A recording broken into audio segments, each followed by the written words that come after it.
নমস্কার।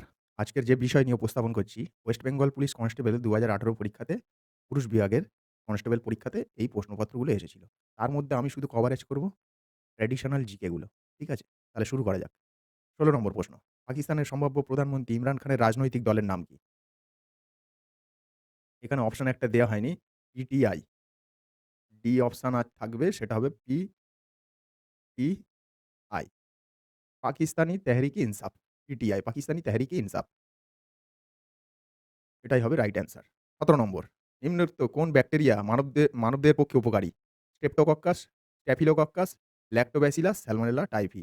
Right answer lactobacillus. ল্যাক্টোব্যাসিলাসই right answer.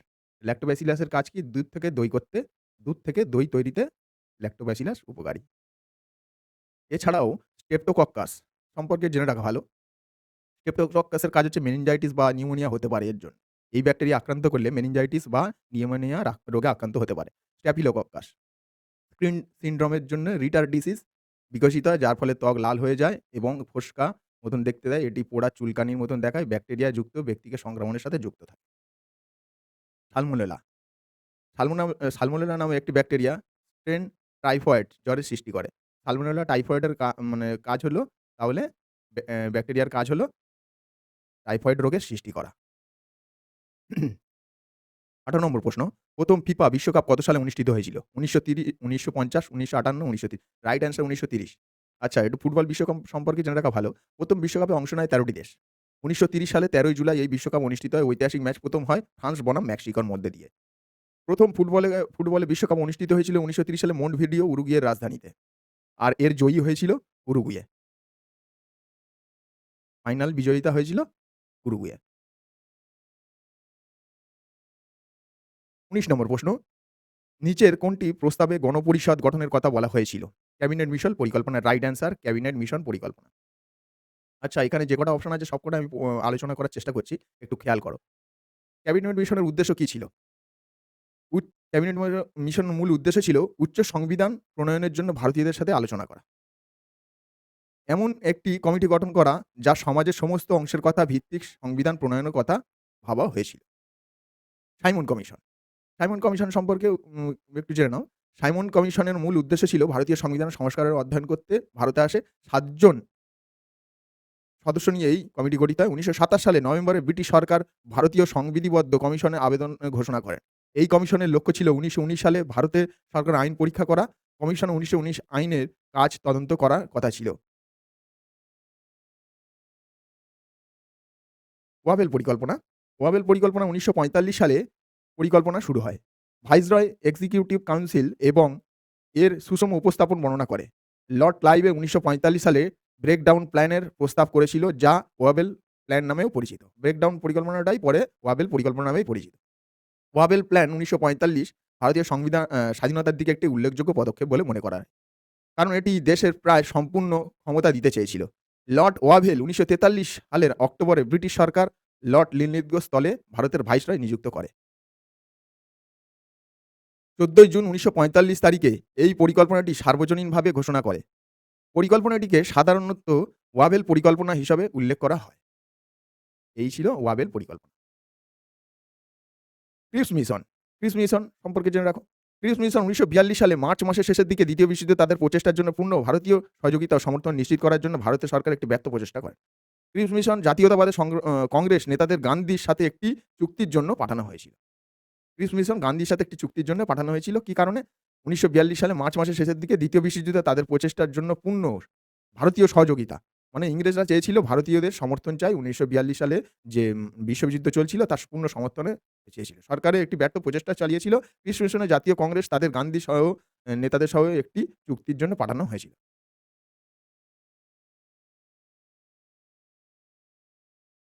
২১ নম্বর প্রশ্ন। ভারতের সর্বপ্রাচীন পর্বতমালা কোনটি? অপশন বি রাইট অ্যান্সার আরাবল্লী। ২২ নম্বর প্রশ্ন। কিসের বেগ মাপার জন্য নটিক্যাল মাইল প্রতি ঘন্টা ব্যবহার করা হয়? জাহাজের গতিবেগ পরিমাপের জন্য নটিক্যাল মাইল ব্যবহার করা হয়। ২৬ নম্বর প্রশ্ন। কোন একটি প্রাণী পশ্চিমবঙ্গের রাজ্যের প্রতীক হিসাবে? ই হলো রাইট অ্যান্সার মেছো বিড়াল। অপশন ডি হলো রাইট অ্যান্সার। ২৬ নম্বর অপশন ডি। ২৭ নম্বর প্রশ্ন। সম্রাট আকবর কোন জায়গায় বিজয়কে স্মরণীয় রাখতে বুলেন দরওয়াজা নির্মাণ করা হয়েছিল? গুজরাট অভিযান। ২৮ নম্বর, স্বচ্ছ সমীক্ষা অনুসারে আচ্ছা আমি ট্র্যাডিশনাল জিকে গুলোই ব্যাখ্যা দেব। আমি সুতরাং এই যে এগুলো আছে মানে কারেন্ট অ্যাফেয়ার্স এগুলো আমি স্পেশাল ক্লাস করব। আমি সবকিছুরই জন্যে মানে জিকে বলো, জিআই বলো, অঙ্ক বলো এগুলো আমি সব আলাদা, আলাদা ক্লাস করব। নম্বর প্রশ্ন, দীনবন্ধু মিত্রের নীলদর্পণ গ্রন্থটি কে ইংরেজিতে অনুবাদ করে? সবাই জানো মাইকেল মধুসূদন দত্ত ইংরেজিতে অনুবাদ করেছিল। Option B right answer. ৩১ নম্বরে অপশন বি। 35 টেলিভিশন আবিষ্কারক কে ছিলেন? Option A right answer J L. Baird. J L. Baird টেলিভিশনের আবিষ্কারক। কাপড় কাচা সোডা হলো sodium bicarbonate, calcium carbonate, hydrated sodium carbonate. এর রাইট অ্যান্সার হবে সোডিয়াম কার্বনেট। এখানে হাইড্রেটেড সোডিয়াম কার্বনেটই হলো right answer. Option C 38 C. আচ্ছা, এছাড়াও তোমরা জেনে রাখো এগুলো আমি সবকটারই এক্সপ্লেইন করা সোডিয়াম বাইকার্বনেট, ক্যালসিয়াম এগুলো সবকটাই এক্সপ্লেইন করছি। কাপড় কাচা সোডা, কাপড় কাচা সোডা, কাপড় কাচা সোডা সংকেত, কাপড় কাচা সোডা সংকেত Na2CO3 NH2O 10 অণু ক্লাস জল পড়ে থাকে। তাহলে সোডিয়াম কার্বনেটের সংকেত Na2CO3 Na2CO3 আচ্ছা, সোডিয়াম কার্বনেট কোথায়, কোথায় কাজে লাগে? কাঁচ শিল্পে, সাবান ও কাগজ শিল্পে ব্যবহৃত হয়। এছাড়াও এটি জলের স্থায়ী ক্ষারতা দূরীকরণের কাজেও ব্যবহৃত হয়। জলের স্থায়ী ক্ষারতা দূরীকরণের জন্য সোডিয়াম কার্বনেটও ব্যবহৃত হয়। এছাড়াও কাঁচ, সাবান, কাগজ শিল্পেও সোডিয়াম কার্বনেট ব্যবহৃত হয়। সোডিয়াম ক্লোরাইড, সোডিয়াম ক্লোরাইডের সংকেত NaCl। NaCl এর রাইট অ্যান্সার কি হিসেবে কাজে লাগে? আমাদের খাদ্য লবণ হিসেবে কাজে লাগে। ক্যালসিয়াম কার্বনেট, ক্যালসিয়াম কার্বনেটের সংকেত, ক্যালসিয়াম কার্বনেটের সংকেত CaCO3 CaCO3 এটি চুনে ব্যবহৃত হয়। আচ্ছা, সোডিয়াম বাইকার্বনেট, সোডিয়াম বাইকার্বনেটের সংকেত, সোডিয়াম বাইকার্বনেটের সংকেত Na NaHCO3 NaHCO3 সোডিয়াম বাইকার্বনেটের সংকেত NaHCO3 এটির কাজ হলো সোডিয়াম বাইকার্বনেটের কাজ হলো একটি অগ্নি নির্বাপক যন্ত্রে এবং পাউরুটি শিল্পে ব্যবহৃত হয়। অগ্নি নির্বাপক যন্ত্রে সোডিয়াম বাইকার্বনেট ব্যবহৃত হয়। এছাড়াও পাউরুটি শিল্পে ব্যবহৃত হয়।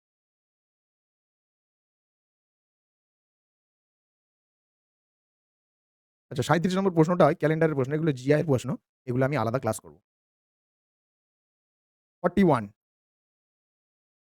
ক্রিকেট খেলার নিম্নে কোন শব্দটি ব্যবহৃত হয়? Option C right answer chilli point. ক্রোয়েশিয়ার রাজধানীর নাম Zagreb. Option C right answer ক্রোয়েশিয়ার রাজধানীর নাম জাগ্রেব। ফিনল্যান্ডের রাজধানীর নাম হেলসিঙ্কি। বলিভিয়ার রাজধানীর নাম লা পাজ। 45 কুতুম প্যাঁচা নামক ছদ্মনামে কে পরিচিত? Option C right answer Kaliprasanna Singha. 46 ভারতের স্থায়ী গবেষণা কেন্দ্র দক্ষিণ গঙ্গোত্রী কোথায় অবস্থিত? দক্ষিণ গঙ্গোত্রীতে আন্টার্কটিকাতেই অবস্থিত। Option A right answer. আচ্ছা, এটা ভি লেখা হয়ে গিয়েছে, প্রিন্টিং মিস্টেক। এটা অপশন এ হবে আন্টার্কটিকা। 52 38তম প্যারালাল কোন দুটো দেশের মধ্যে বিভাজন করেছে? উত্তর কোরিয়া ও দক্ষিণ Korea. Option C right answer উত্তর কোরিয়া, দক্ষিণ কোরিয়া। এছাড়া ভিয়েতনাম ও কম্পিচিয়ার মধ্যে বিভক্ত করেছে 17তম প্যারালাল। 17তম প্যারালাল। আর ভারত ও Pakistan LOC line of actual control. 53 রাশিয়ার মুদ্রার নাম? Option D right answer rouble. Hydroponics কথাটি কিসের সাথে যুক্ত? জলে চাষ করার পদ্ধতি হচ্ছে বলা হয় হাইড্রোপনিক্স। জলেতে চাষ করার পদ্ধতিকে বলা হয় হাইড্রোপনিক্স। এটার আবিষ্কারক হচ্ছে ইসরায়েল। 57 বাংলার প্রথম উদ্যান কারখানা কোথায় আবিষ্কৃত হয়েছিল? হুগলি, শ্রীরামপুর। 63 রোহিঙ্গা কোথাকার অধিবাসী ছিল? রোহিঙ্গারা কোথাকার অধিবাসী? Option D right answer Myanmar. মায়ানমারের অধিবাসী রোহিঙ্গা। পথের পাঁচালীর রচয়িতা বিভূতিভূষণ বন্দ্যোপাধ্যায়। দিল্লির প্রাচীন নাম কি ছিল? Option B right answer Indraprastha. দিল্লির প্রাচীন নাম কি? ইন্দ্রপ্রস্থ। আত্মীয় সভা প্রতিষ্ঠাতা ছিলেন কে? Raja Rammohan Roy. Option D right answer option D Raja Rammohan রায় আত্মীয় সভা প্রতিষ্ঠা করেন কত সালে? 1815 সালে। রাজা রামমোহন রায় তাহলে আত্মীয় সভা প্রতিষ্ঠা করে 1815 সালে। 71 কোন দেশের সংগঠন নোবেল পুরস্কার দিয়ে থাকে? Swedish academy. Option A right answer Sweden. Lexicography কথাটি কিসের সাথে যুক্ত? অপশন এ রাইট অ্যান্সার অভিধান সংকলন। লেক্সিকোগ্রাফি কথাটি কিসের সাথে যুক্ত? অভিধান সংকলন। 82 নিম্নের কোন শস্যটি মাটিতে নাইট্রোজেনের পরিমাণ বৃদ্ধি করে? আচ্ছা, এটা রাইট অ্যান্সার হবে মটরশুঁটি। মটরশুঁটি, ডাল জাতীয় শস্য আছে যেগুলো, সেগুলো কিন্তু নাইট্রোজেন বৃদ্ধি করে। যেকোনো জমিতে একবার চাষের পরে যদি ডাল শস্য জাতীয় দ্রব্য চাষ করা যায়, তাহলে সেই জমিতে উর্বরতা বৃদ্ধি পায়, কারণ নাইট্রোজেনের বৃদ্ধি করায়। ৮৩ ভারতে কোন ভারতীয় ২০১৮ সালে ম্যাগসেসাই পুরস্কার লাভ করে? Option D right answer Sonam Wangchuk. Garba নাচের প্রচলন কোথায় হয়েছে? দেখা যায়। গরবা নাচের প্রচলন option B right answer Gujarat. Garba Gujarat. উত্তরপ্রদেশের নটঙ্কি। আচ্ছা। 88 ভারতে শিল্প নির্মাণের জন্য ১ম রোবটের নাম কি? অপশন ডি রাইট অ্যান্সার বারবো। বারবোই হচ্ছে ১ম রোবট যে ভারতে শিল্প নির্মাণের জন্য ব্যবহৃত হয়েছিল। 89 ভারতের বর্তমানে আমাদের সৌরজগতের শীতলতম গ্রহ কোনটি? Right answer Pluto. প্লুটোই হচ্ছে সৌরজগতের শীতলতম গ্রহ। এখানে দেখো, তাছাড়াও আমি সব গ্রহগুলির একটি দৃষ্টান্ত দেওয়ার চেষ্টা করছি।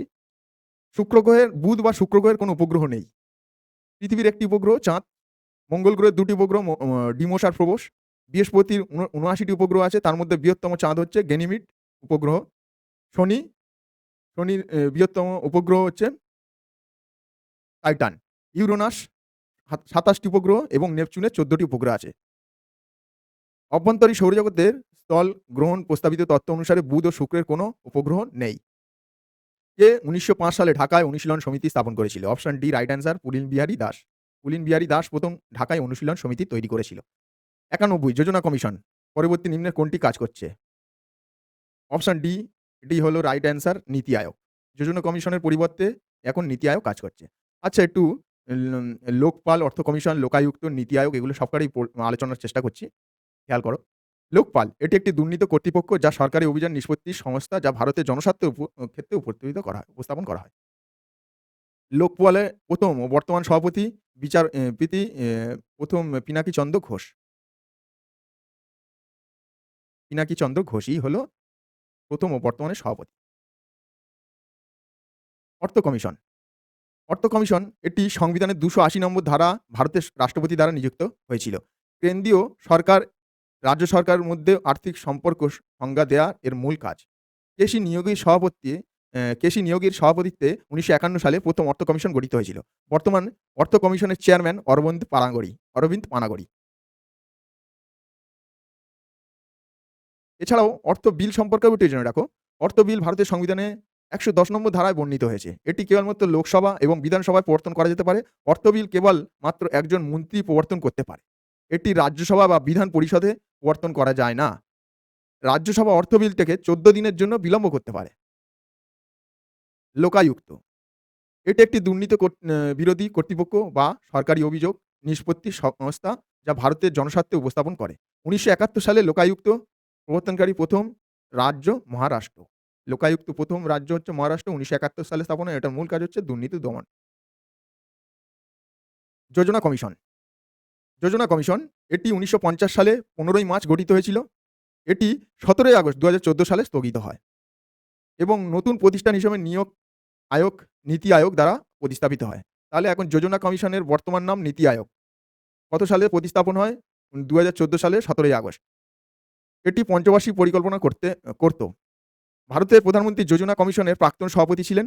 নীতি আয়োগ এর পুরো নাম national institute for transforming India. National institute for transforming India. নীতি আয়োগ যোজনা কমিশনের নামে একটি যোজনা কমিশন এটি ১৯৫০ সালে ১৫ই মার্চ গঠিত হয়েছিল। এটি ১৭ই আগস্ট ২০১৪ স্থগিত হয়েছিল এবং নতুন প্রতিষ্ঠান হিসেবে নীতি আয়োগ প্রতিস্থাপন হয়েছিল যোজনা কমিশনের পরিবর্তন করে। নীতি আয়োগ ১লা জানুয়ারি ২০১৫ নীতি আয়োগের স্থাপন হয়। ৮ই ফেব্রুয়ারি প্রথম বৈঠক অনুষ্ঠিত হয়েছিল।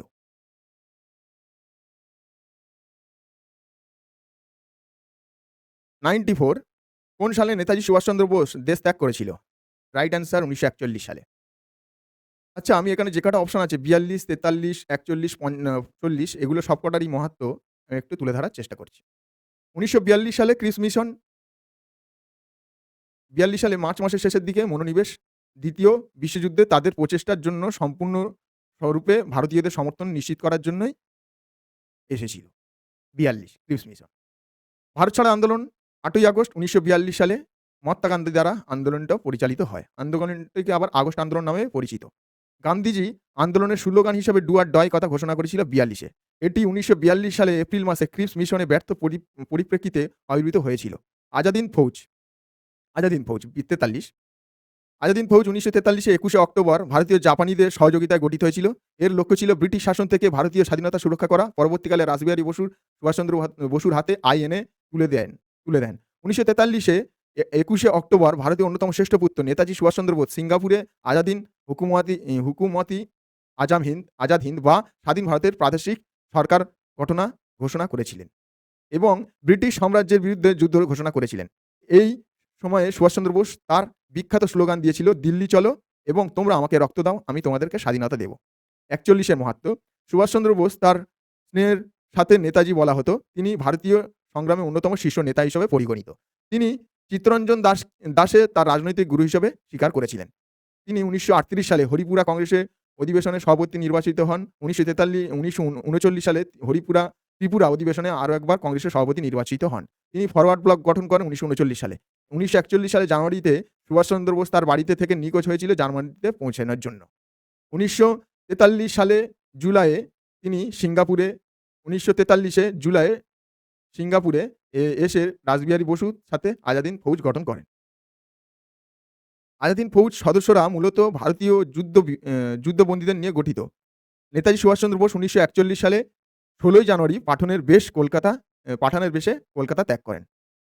আচ্ছা, এটা 16ই জানুয়ারি আর 17 জানুয়ারির মধ্যে খুব গুলায়, কারণ এটা মাঝরাতে হয়েছিল ব্যাপারটা, ওই জন্যেই। 40-এর মাহাত্ম্য। আচার্য বিনোবা ভাবে ছিলেন প্রথম ব্যক্তিগত সত্যাগ্রহী। মানে প্রথম ব্যক্তিগত সত্যাগ্রহী হয়েছিল 1940 সালে এবং শুরু করেছিলেন আচার্য বিনোবা ভাবে। 1940 সালে এক সপ্তাহ ব্যক্তিগত সত্যাগ্রহ আন্দোলন শুরু করার মহাত্মা গান্ধী তাকে নিয়েছিলেন। ঘনিষ্ঠভাবে গান্ধী ও স্বাধীনতা আন্দোলনে একজন নেতৃস্থানীয় ব্যক্তি। এছাড়াও তিনি একজন বিখ্যাত পণ্ডিত, সমাজ সংস্কারক এবং অহিংসার প্রস্তাবক ছিলেন। প্রথম ব্যক্তি সত্যাগ্রহী হিসেবে দ্বিতীয় বিশুদ্ধের আত্মপক্ষ সমর্থনের কথা বলেছিল। 40-এর মাহাত্ম্য এই ছিল। 95 অজন্তা গুহাচিত্র কোন সময়ে বর্ণনা? আচ্ছা, এখানে অপশন রাষ্ট্রকূট আর গুপ্ত দুটোই হবে কিন্তু। এখানে প্রথম অপশন হিসেবে যেহেতু গুপ্ত দেয়া আছে, গুপ্ত বংশই হচ্ছে রাইট অ্যান্সার।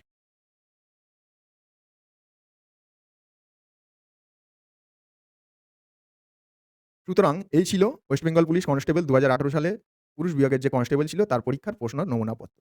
এখান থেকে আরও প্রশ্ন কিন্তু আসবে এবং তার যে পারিপার্শ্বিক যে অপশনগুলো দিয়েছি, ব্যাখ্যা করেছি, তার থেকেও প্রশ্ন আসবে। সুতরাং তোমরা কিন্তু ভিডিওটাকে ভালো করে ওয়াচ করো এবং বোঝার চেষ্টা করো আমি যেগুলো কভারেজ করেছি। সুতরাং আমার চ্যানেলটাকে সাবস্ক্রাইব, লাইক, শেয়ার করো। হ্যাঁ, একটা কথা বলে রাখি, জ্ঞান বিতরণের মাধ্যমে জ্ঞান বাড়ে, কমে না। সুতরাং কোনো কম্প্রোমাইজ নয়, শেয়ার করতে ভুলো না।